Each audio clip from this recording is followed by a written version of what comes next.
Bismillahirrahmanirrahim. Alhamdulillahi rabbil alamin. Wassalatu wassalamu ala habibil mustafa Abil Qasim Muhammad wa ala alihi tayyibin at-tahirin wa ashabihil muntajabin wa man tabi'ahu bi ihsan ila yaumiddin. Amma ba'd. Assalamualaikum warahmatullahi wabarakatuh. Pemirsa yang dimuliakan Allah Subhanahu wa ta'ala,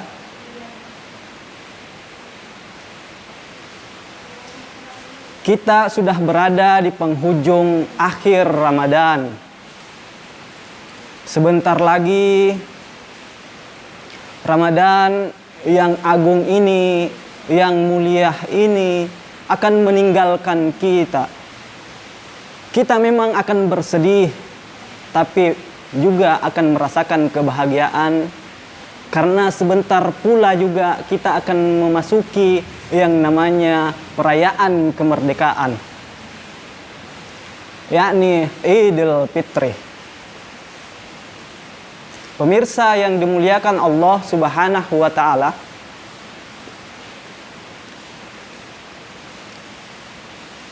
Allah Subhanahu wa ta'ala berfirman dalam kitab sucinya, ya ayyuhallazina amanu kutiba alaikumus siyam kama kutiba alal ladzina min qablikum la'allakum tattaqun.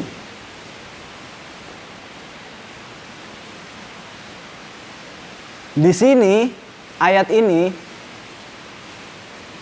mempertegas kepada kita, kepada umat manusia, khususnya muslimin dan muslimat,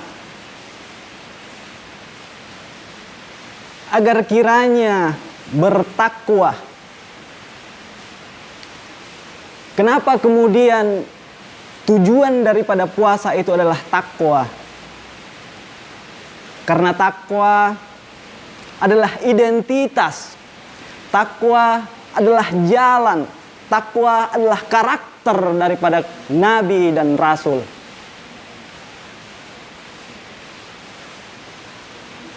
Sehingga banyak hal, banyak pelajaran, banyak ajaran yang seharusnya kita petik, yang seharusnya kita tanamkan dalam diri kita, yang seharusnya kita jadikan mindset untuk bagaimana kemudian kita jadikan sebagai bekal dalam mengarungi kehidupan di dunia ini. Pemirsa yang dimuliakan Allah Subhanahu wa ta'ala, takwa adalah jalannya para pecinta, manifestasi kecintaan terhadap seorang hamba kepada Tuhannya. Mudah-mudahan kita bisa meraih takwa. Pemirsa yang dimuliakan Allah Subhanahu wa ta'ala, ada 5 poin yang seharusnya kita jadikan sebagai prinsip, kita jadikan sebagai pegangan, kita jadikan sebagai petunjuk untuk meraih yang namanya ketakwaan. Karena takwa adalah jalan daripada kenabian, jalan daripada kerasulan, jalan cinta. Pemirsa yang dimuliakan Allah Subhanahu wa ta'ala, poin yang pertama yang kita harus jadikan sebagai pedoman, yang kita harus jadikan sebagai prinsip yang telah puasa Ramadan ajarkan kepada kita, yakni penghambaan, yakni pengabdian, yakni ibadah kepada Allah Subhanahu wa ta'ala. Sebagaimana ayat yang saya sebutkan sebelumnya, bahwa Allah Subhanahu wa ta'ala menganjurkan kita, memerintahkan kita untuk berpuasa agar meraih yang namanya ketakwaan. Nah, perintah ini adalah bentuk penegasan, bentuk anjuran dan memperlihatkan bahwa sebenarnya seorang manusia diciptakan oleh Allah Subhanahu wa taala tak lain dan tak bukan hanya untuk beribadah kepadanya. Sebagaimana ditegaskan dalam ayat suci Al-Qur'an, "Wa ma khalaqtul jinna wal insa illa liya'budun." Dan aku tidak ciptakan jin dan manusia kecuali hanya untuk beribadah kepadaku. Nah, pelajaran ini yang kita ambil di dalam bulan suci Ramadan, kita harus tanamkan dalam diri kita. Itu yang pertama. Yang kedua, yaitu ajaran yang diberikan Ramadan atau puasa kepada kita, yakni adalah jihad. Jihadun nafs. Kita diajarkan untuk bersungguh-sungguh.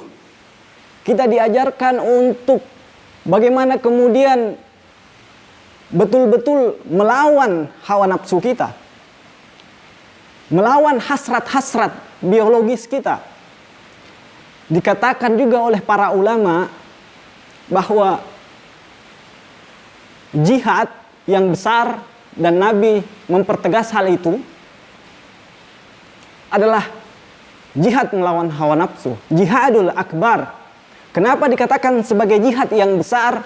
Karena rentan waktu yang kita dapatkan atau yang diberikan oleh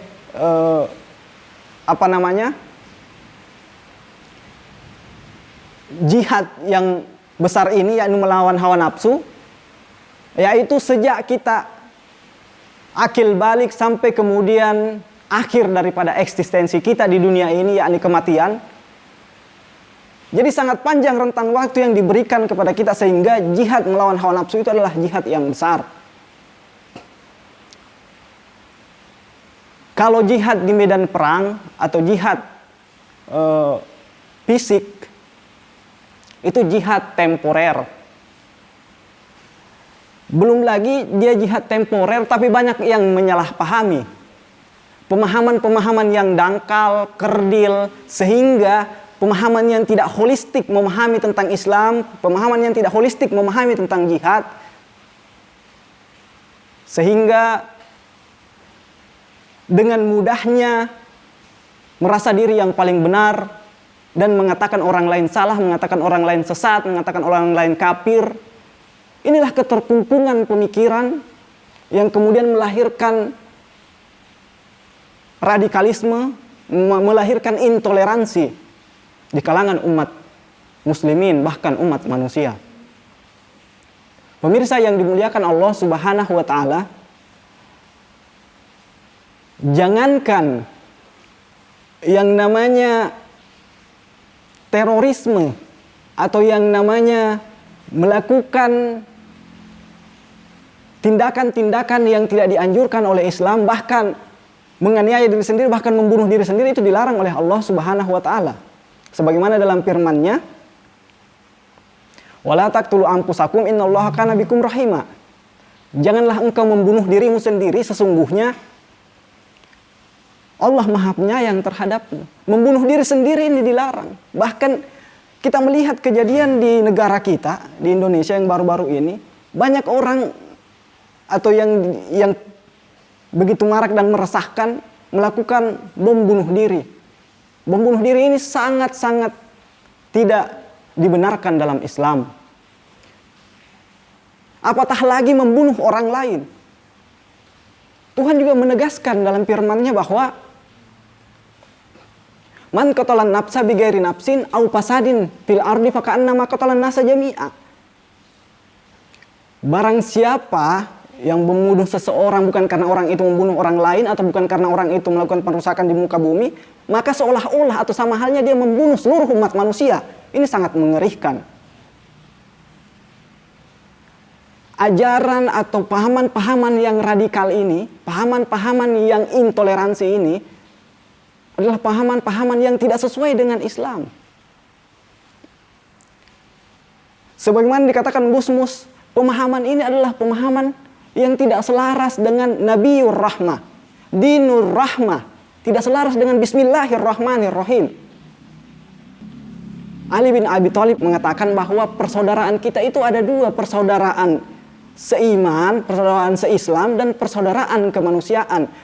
Sebagaimana juga dipertegas oleh Gus Yakut, mengatakan bahwa kita ini uhuwah, kita harus menekankan atau mempertegas dalam diri kita uhuwah Islamiyah, uhuwah watoniyah, dan uhuwah basariyah.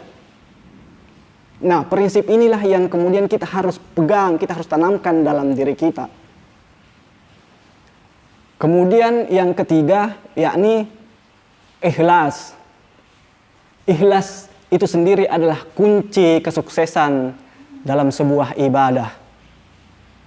Pemirsa yang dimuliakan Allah Subhanahu wa Ta'ala, puasa mengajarkan kita atau menekankan tentang keikhlasan. Ibadah-ibadah yang lain itu sangat besar kemungkinan disusupi oleh riya, seperti sholat, haji, sedekah.